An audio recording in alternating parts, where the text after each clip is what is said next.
Tesla's newest car, the Model Y, has been out for a little over 4 months at this point, and I took delivery of mine towards the end of March. Now this is the follow-up to my original review video because since that review video, I've actually been through a lot with this car, both good and bad. So I wanted to give you an updated owner's experience of what it has been like owning this car for 4 months, and also give you some updates because there have been a lot of updates from Tesla in regards to price and new features and a new configuration on the Model Y that is very exciting. Now when any company launches a new car, there are bound to be some production issues, and most people say to wait a few years until it has ironed itself out, and the Model Y is no exception. I've had quite a few issues pop up over my ownership of this car, but I've also had really great experiences as well, and I really understand why people absolutely love Tesla. So I'll give you my updated review of the good and the bad of this car, and I'll also talk about what Tesla has updated and why it matters so much, and then I'll talk about generally what it feels like to really own this car. Also, a little later I'm going to talk about why it might be a good idea to wait to get the Model Y, and it's not for the reason you're probably expecting. So now let's actually do this backwards from what you're probably used to and get into the issues first.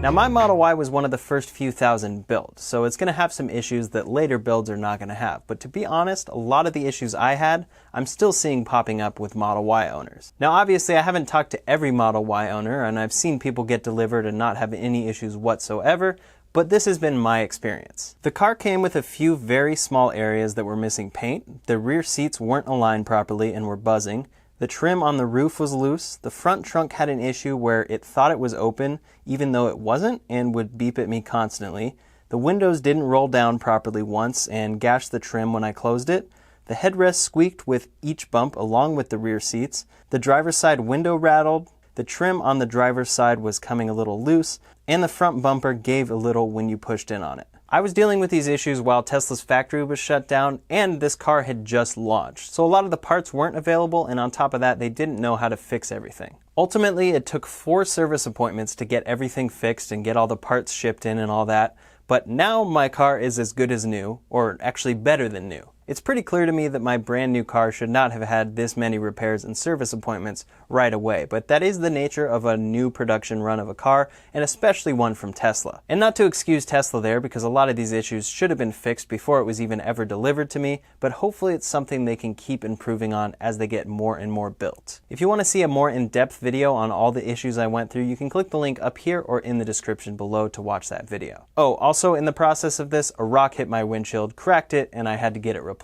No fault of Tesla there, but definitely frustrating in the middle of all these service appointments. So after all that, why would I still want this car? Well, let's get into the good. As you probably already know, the Model Y is Tesla's follow-up to the Model 3. It looks like the Model 3's chubby older brother, but it's much more than that. In the Model Y, Tesla has taken everything they've learned in the Model S, Model X, and Model 3 production, safety, and efficiency, and put it all in one package. In fact, there are actually a few features in the Model Y that are better than all other Teslas. You can see a few examples in the 2-piece rear casting assembly, which Tesla says should be 1-piece soon in the Model Y, as well as their new heat pump and octavalve, which makes climate control in the Model Y incredibly efficient and right now only exists in the Model Y. At its core, the Model Y is an electric vehicle that can go up to 316 miles on a charge. Depending on which model you can get a 0 to 60 up to 3.5 seconds, and it has 68 cubic feet of cargo space. It's a crossover SUV size, but inside it really feels like an SUV. Getting in and out is easy. You sit high, have a great view of the road in front of you, and have plenty of headroom, in part thanks to the beautiful, fully panoramic glass roof. To be honest, as a driver, I tend to forget about the beautiful roof since I don't look up when I'm driving,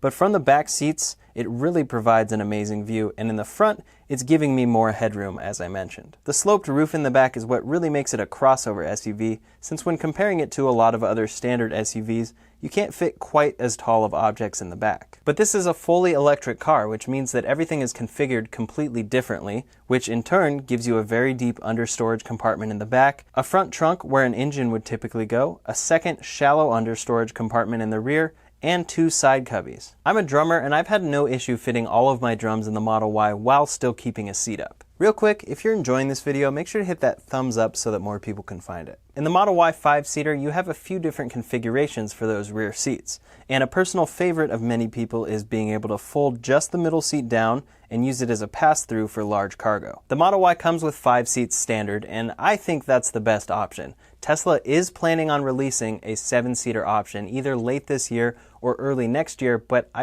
really don't think they're going to be that useful. The trunk space, because of that sloped roof, makes it not very spacious back there, which in turn I think is going to make it exclusively for children and also not very safe. Overall, the best feature of this car is the fact that it's electric. Electric cars drive different, smoother, quieter, and faster, and Tesla has optimized their electric drivetrain to be the indisputable champion when it comes to electric cars. Instead of going to a gas station, I charge my car each night with my home charger. Whenever I get home, I plug in, and the next morning, my car is charged up. I've also saved a good amount of money charging instead of paying for gas. On top of this, Tesla has their supercharger network, which is a big advantage for them as opposed to other electric cars. If you go on a road trip pretty much anywhere, you'll be able to find a supercharger along the way. Tesla has just under 2,000 supercharger stations and is continuing to expand. They charge incredibly fast, but it is important to note that on a road trip, you will be adding about 15 to 45 minutes or so to charge at one of these superchargers. So if you were planning to go on a road trip and only stop for gas and not stop to rest, not stop to get food or anything,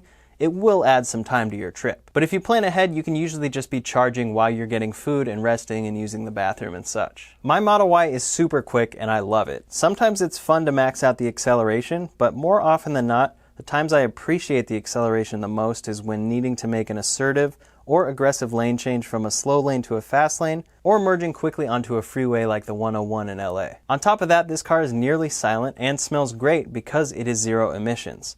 You'll notice a huge difference when pulling into your garage or sitting idle anywhere because there's no exhaust smell, or any smell for that matter, which is really nice. Not to mention the fact that the Model Y isn't polluting the environment with carbon emissions. Some features that the Model Y has that only electric cars can have include Sentry Mode, the security system that records with the cameras around the car anytime there's activity. Like this man unplugging my car at a free city charger. Additionally, you can precondition the car to any temperature at any time, anywhere from the phone app.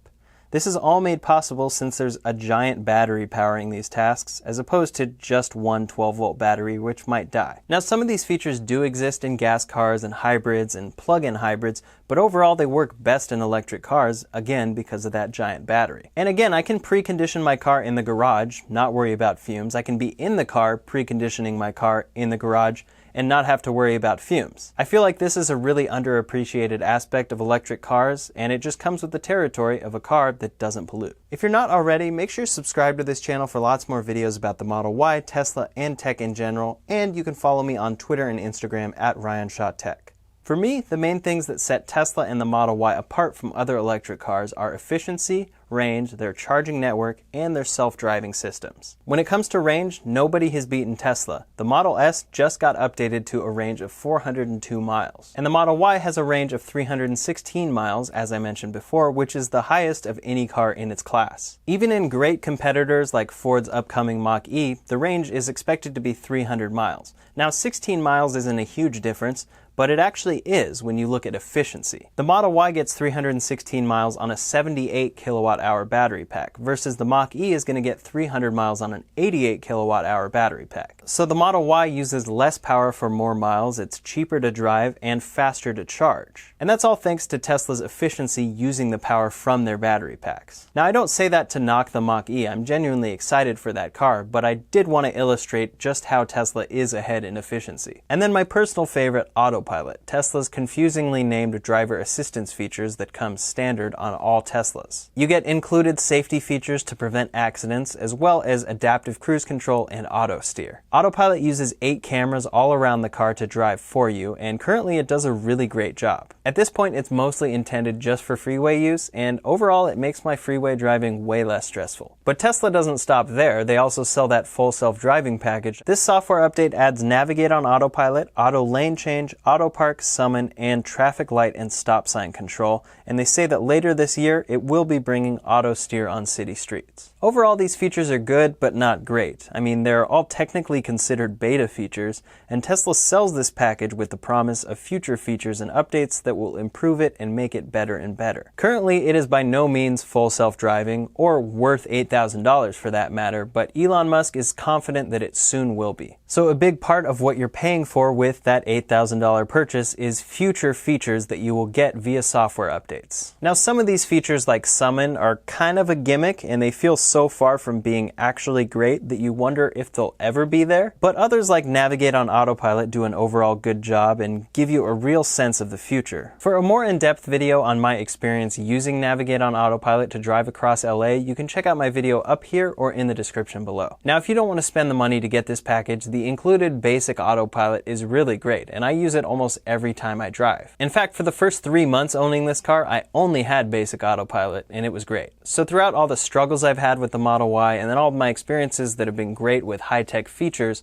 what does it really feel like to own a Model Y? Well, it's awesome. It's relaxing, simplistic, high-tech, quick, and clean. Driving this car is the best part about it. I mean, it drives smoother and reacts faster than any car I've ever driven. I typically hate driving, and since owning the Model Y, I purposely go on drives, just for the fun, because it's a joy to drive. With shutdowns currently, I don't have many places to go, so I've just been setting different destinations at different Tesla superchargers just to go check them out and to go on a fun drive because I love driving this car. And that's something I've absolutely never done before. Furthermore, the Model Y has one pedal driving, so when you let off the accelerator, it's automatically going to start doing regenerative braking for you. Now, I've gotten so used to it that 99% of the time I'm never touching the brake, and it's really hard to explain just how convenient and relaxing that is to just use one pedal. Like the other day, I did a 30-minute mountain drive downhill, and I never touched the brake once. Now, hanging out in this car is really fun. The simplistic design is really inviting to me, and on top of driving, it makes it a great place to just hang out and get work done. I frequently edit my videos in the front seat and plug my laptop into the USB-C port, and it's super comfortable since the car is silent. It's also a great car to work out of. I mean, yesterday I went up into the mountains to shoot all of the shots you're seeing of the Model Y. I mean, it was about 95 degrees outside, out in the sun, and I just kept the car running, keeping the climate control going, and it had no issues whatsoever, and there's no exhaust, there's no nothing. Also, the back platform in the back is super convenient to just set stuff down. It was a really great experience and kind of solidified my love for this car, even though it was in the process of me filming this review video. And running the AC constantly is just something you can't do in a gas car unless you want it to constantly be running. Now, Autopilot, while definitely not close to perfect, has been an absolute dream for me. I used to get so stressed out driving across LA, especially in traffic, and now my stress has been cut in half, I guess?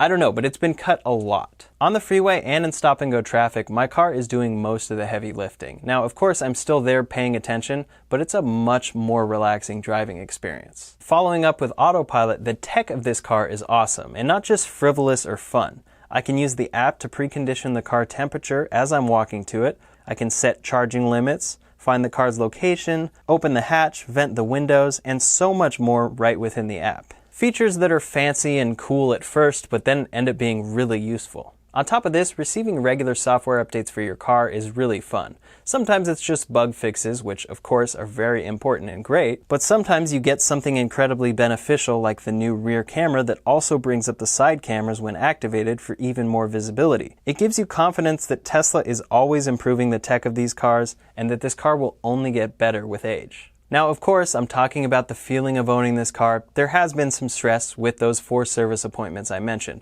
But at this point, I've been driving it for about 3 weeks since my last appointment, and I've really had no issues, and it really doesn't feel like anything more is going to pop up. Most of what I had was from the factory. I love this car, and I'm incredibly excited to see how it holds up over the next few years because at its core, it's the best car I've ever driven. So the first and biggest thing Tesla changed since the original launch of the Model 3 4 months ago is that they already dropped the price. And it dropped quite a bit. For the all-wheel drive version, which is the one that I bought and is the cheapest option, it is now going for $49,990. And that's $3,000 cheaper than it was at launch at $52,990. On top of that, the performance model also got a price drop of $1,000, so it now comes in at $59,990. So the price difference between the all-wheel drive model and the performance model used to be $8,000, but now it's $10,000. And after driving both, I can tell you that the all-wheel drive has plenty of power. Now in the performance model, you're going to get a top speed that's 20 miles per hour faster, a 0 to 60 that is 1.3 seconds faster.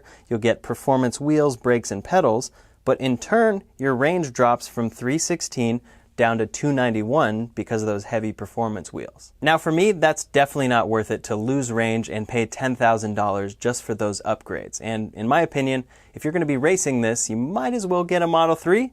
But of course, people are still going to want that Model Y performance, which is why it exists. So in addition to this price drop, Tesla actually raised the price of full self-driving. It used to be $7,000, and now they're selling the package for $8,000. It's only going to keep going up because Tesla sees the features that they're going to be coming out with as well worth the price. But if you just look at the features that it comes with when you get it and pay the money, it's not worth it. And that brings us to the second thing that has changed about the Model Y since it was launched. Originally, there was going to be a standard range version of the Model Y and a long-range rear-wheel drive version. Now, we haven't heard anything about either of those, but originally the standard range wasn't available for pre-order, but the long-range rear-wheel drive was available for pre-order. Well, recently Elon tweeted and said that they will no longer be making the standard range version because it would only have about 230 miles of range, and once it's getting closer to 200, people don't really want it. But what he did say is that the long-range rear-wheel drive is going to be made, and it's going to have a price drop, and he hinted that it's going to be around $45,000. On top of that lowered price, which is about $3,000 less than it was announced at,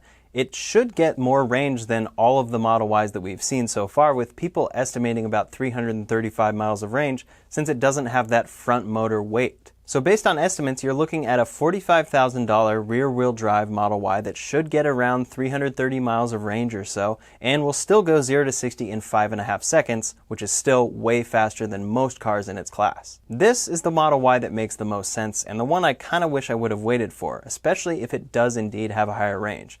I mean, I love accelerating up to 60 miles per hour in 4.8 seconds in my all-wheel drive version, but is it really worth an extra $5,000? Up to you. Now, we're still waiting on all the official specs on that from Tesla, but Elon did say he was confident that it should be produced by the end of the year, so I'm excited to see that, and hopefully we'll hear soon. So on top of all those things, Tesla has just started leasing the Model Y as well, starting at $499 per month. Now, that's a great monthly price, but you do have to put $4,500 down at the beginning, and you don't get the option of buying out at the end of the lease. And that's because Tesla plans on taking those cars back and using them for their robo-taxi fleet. The final two updates have to do with parts in the car. First, the rear seats have been reworked, and Tesla actually made an official fix on those because they had this misalignment issue, and mine came with it, and they have since fixed it. And second, the AC used to be incredibly loud and kind of piercing with this really high-pitched noise on the outside of the car.